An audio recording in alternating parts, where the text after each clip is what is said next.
Respect is not something you demand, it's something you earn. It comes from living with integrity, discipline, and most importantly, self-respect. These aren't just lofty ideals, they're the foundation upon which true respect is built. Now, if any of these habits are missing from your life, it's time to address them. Let me be brutally honest with you, most people will never respect you, no matter how hard you try. You can work yourself to the bone, bend over backward for others, and still be looked down upon. Why?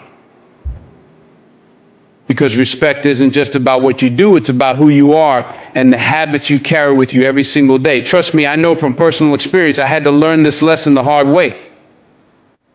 I used to think being nice, agreeable, and always available would earn me respect. I thought if I was everyone's go-to, they'd appreciate me.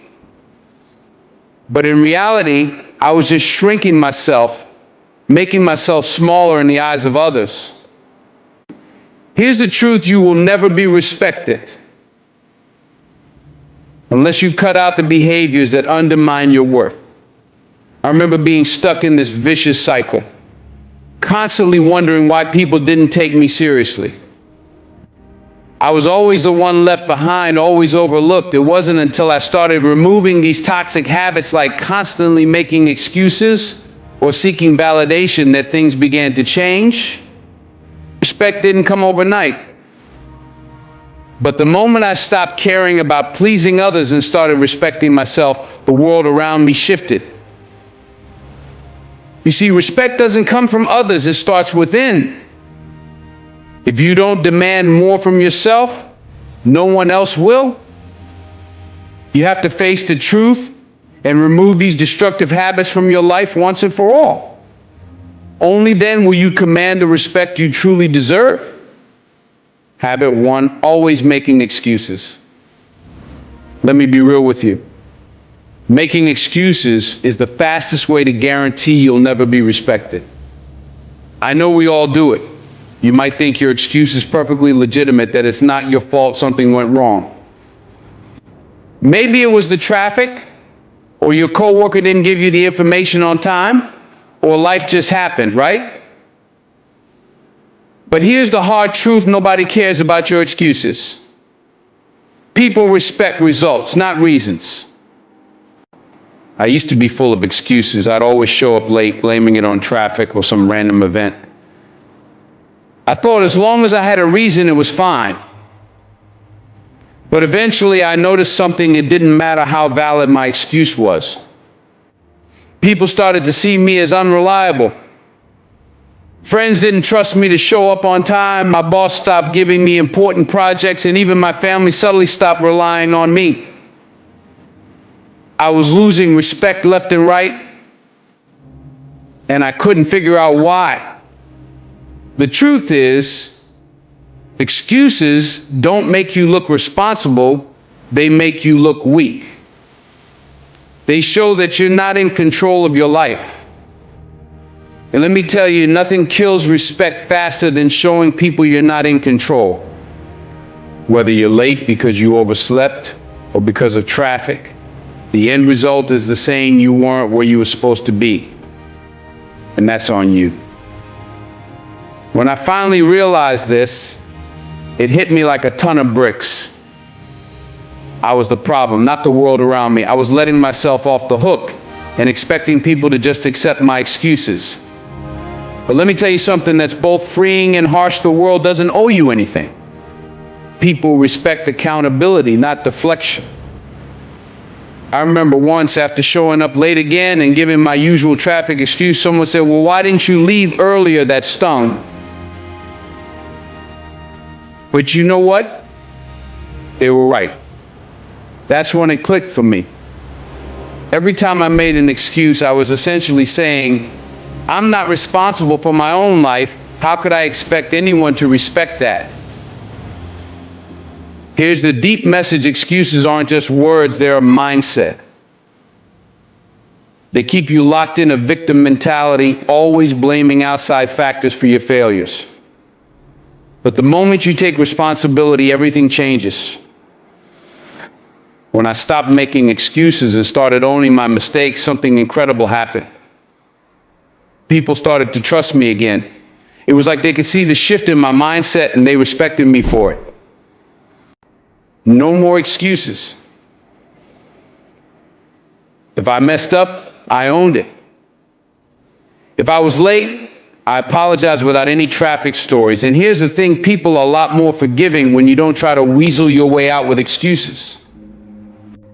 They respect someone who says, yeah, that was my bad, I'll do better next time, far more than someone who keeps pointing the finger at circumstances. It's not about perfection, it's about responsibility. The deep takeaway here is this: you have to stop lying to yourself before you can expect others to respect you. Every time you make an excuse, you're reinforcing the idea that you're not in control of your life. And if you don't believe you have control, why should anyone else believe in you? Respect is built on reliability, accountability, and self-respect. If you keep hiding behind excuses, people will see right through it, and you'll never earn the respect you want. So next time you feel an excuse creeping up, catch yourself, take a breath, own the situation, and move forward. It's a hard habit to break, but once you stop making excuses, you'll be surprised how much more respect you'll command from the people around you and from yourself. Habit 2, being lazy. If you're lazy, let me tell you this: nobody will ever respect you. And honestly, they shouldn't.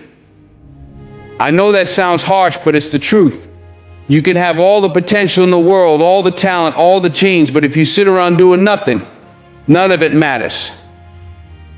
People don't respect potential, they respect action. And laziness is the ultimate sign of wasted potential. I used to think I could coast by on my talent. I was the kind of person who could get away with doing the bare minimum because I was smart enough to get decent results without really trying. But you know what? No one respected me for that. Sure, people might have said, oh, he's capable, but deep down, they didn't take me seriously. Why? Because laziness isn't a lack of ability. It's a lack of effort.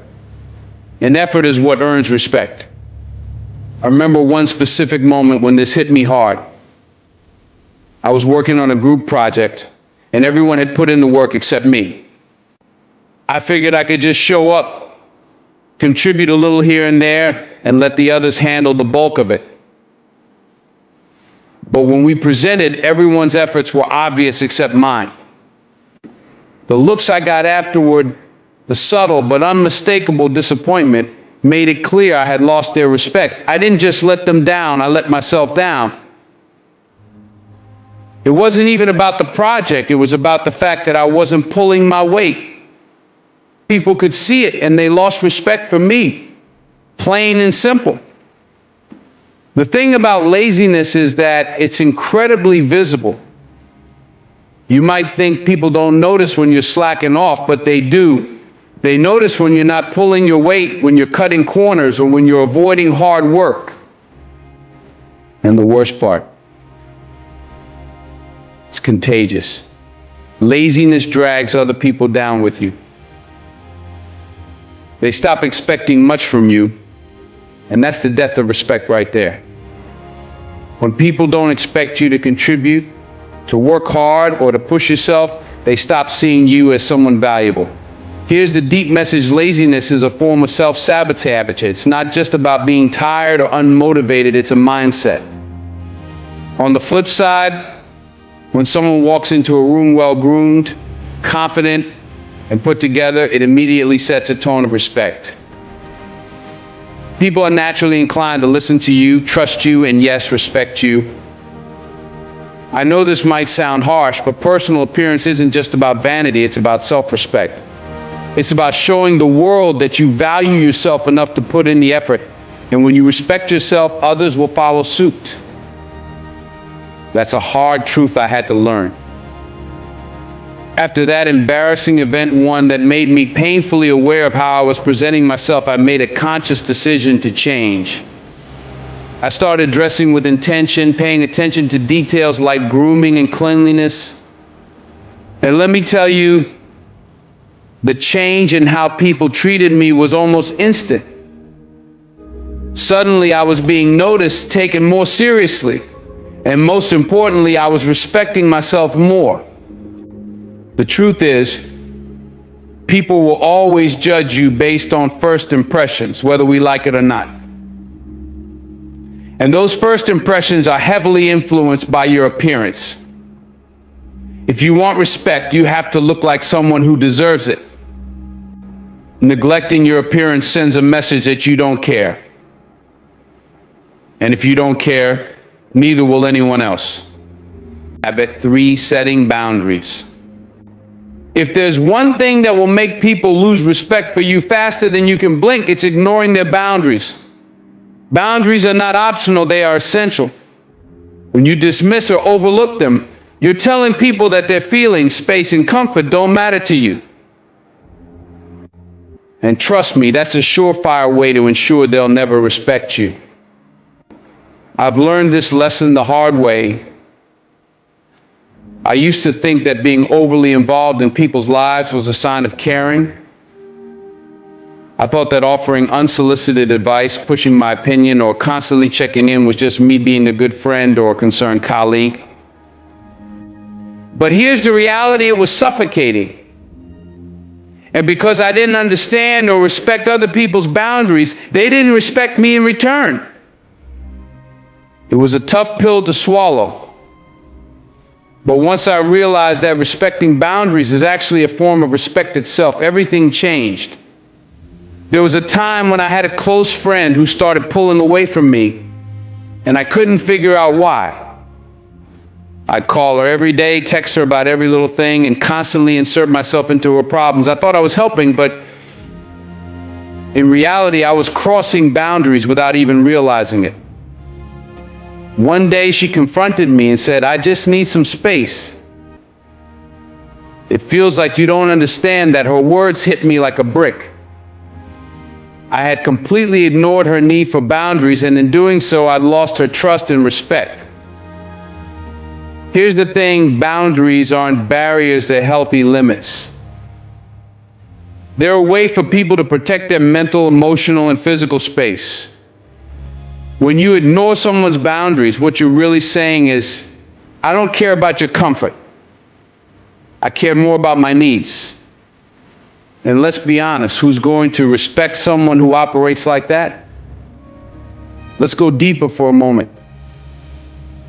Ignoring boundaries is not just about being pushy. It's a fundamental misunderstanding of respect. Respect isn't just about being polite or kind. It's about recognizing and honoring someone's autonomy. It's about realizing that people are allowed to have space to say no and to set limits without you taking it personally. When you respect someone's boundaries, you're acknowledging that they are their own person with their own needs and limits. And when you can do that, respect naturally follows. I had to learn to step back and let people come to me when they were ready to give them the space they needed without feeling the need to insert myself into every situation. And here's the funny thing: when I started respecting other people's boundaries, they started respecting me more. Relationships became stronger, more genuine, and I was no longer seen as the person who couldn't take a hint. But ignoring boundaries doesn't just show up in social interactions, it shows up in the workplace too. Maybe you have a coworker who prefers working independently, but you keep pushing them for constant updates or input. Or perhaps you have a boss who values direct communication, but you constantly flood them with unnecessary information, overstepping the boundary of their time. In these situations, you're not just annoying people, you're losing their respect because you're not respecting their time, space, or preferences. Here's the deep truth: boundaries aren't just about keeping people out. They're about keeping relationships healthy.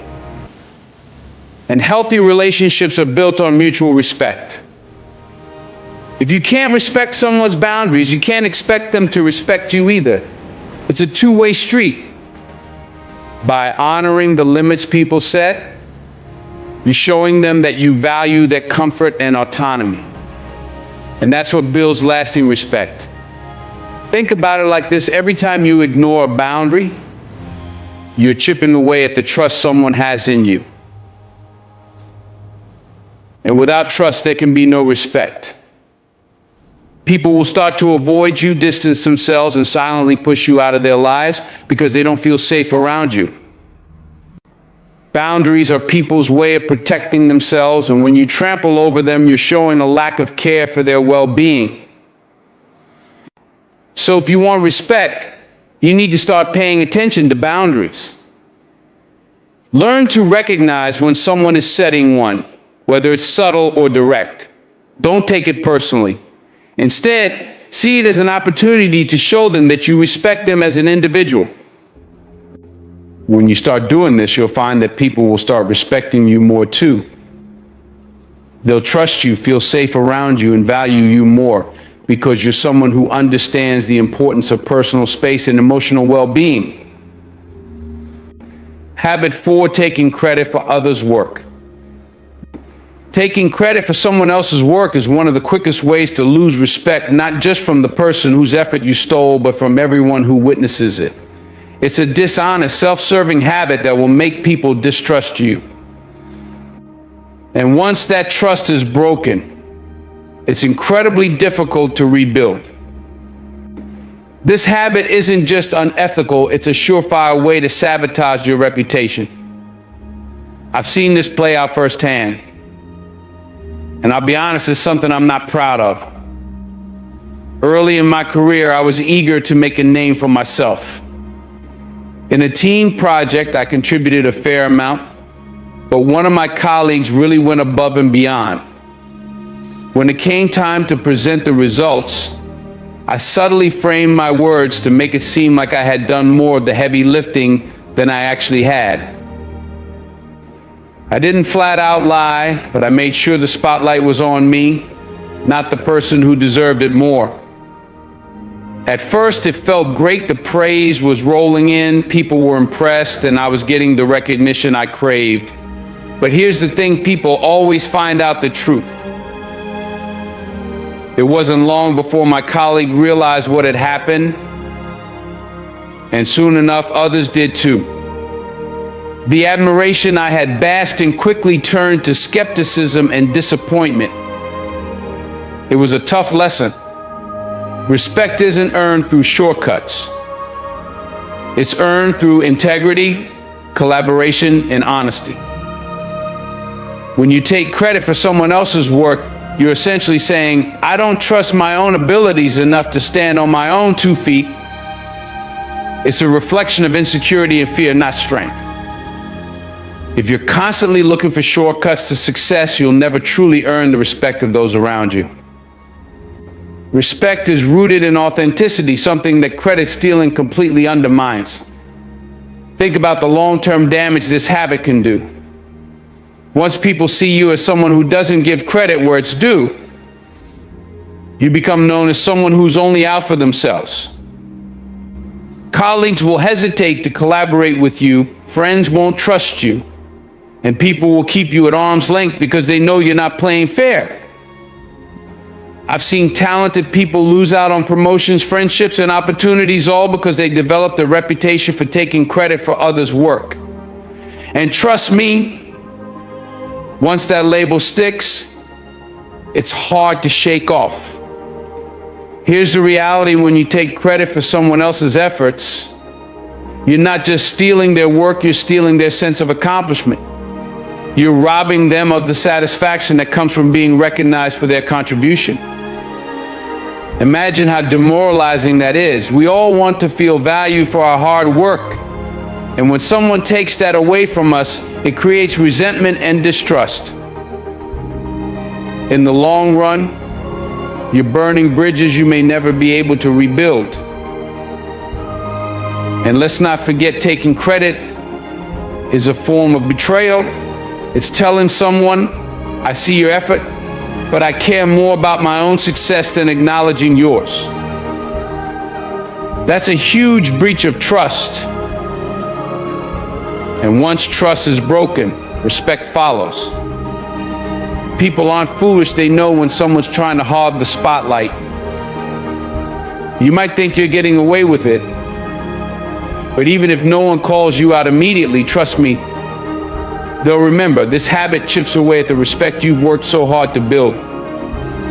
Before you know it, you'll find yourself isolated and wondering where you went wrong. Now, don't get me twisted. I'm not saying you shouldn't own your contributions. If you've worked hard, put in the effort, and deserve recognition, take it. But there's a balance. Giving credit where it's due doesn't take away from your achievements, it actually amplifies them. Sharing the spotlight doesn't diminish your success, it enhances it. It shows you're secure in your own abilities and generous enough to acknowledge the contributions of others. People respect leaders who elevate others, not those who push others down to get ahead. Here's the true success at the expense of someone else's hard work isn't real success, it's hollow. And over time, that will catch up with you. Sure, in the moment, it might feel like you're winning.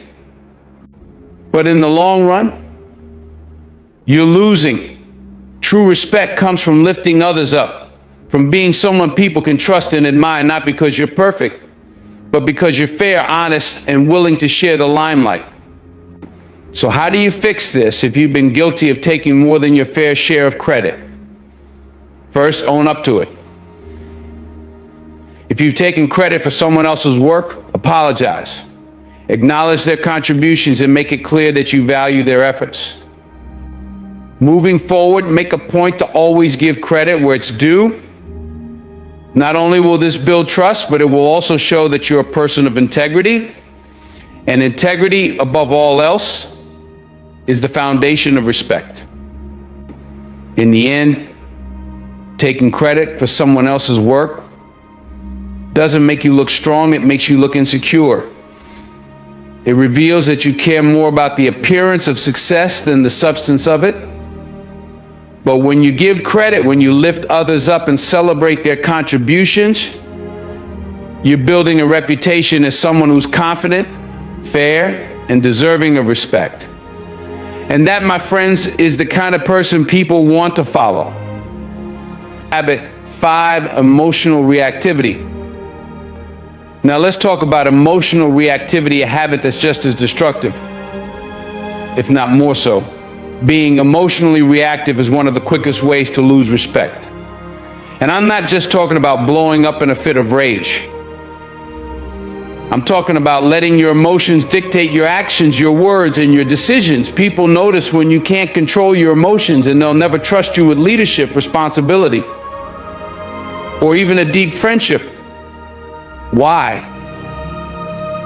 Because emotional reactivity signals instability, unpredictability, and immaturity. Believe me, I've been there.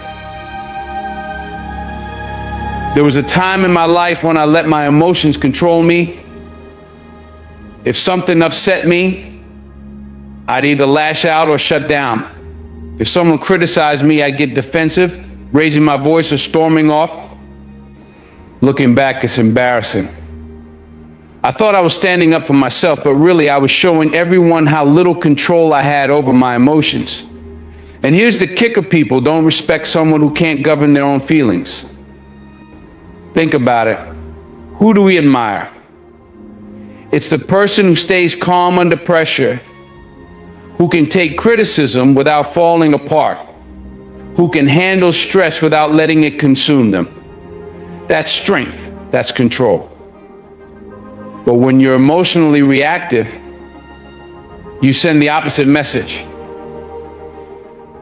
You're telling the world that your emotions are in charge, not your rational mind. And people will instinctively distance themselves from you because they know one wrong word or a minor inconvenience could set you off. Emotional reactivity doesn't show passion or strength, it shows insecurity. When you're quick to anger, quick to tears, or quick to any extreme emotional response, it's usually because you're trying to protect something fragile inside, whether it's your ego, your self-image, or a fear of being hurt. But here's a tough truth. No one respects fragility when it shows up as overreaction.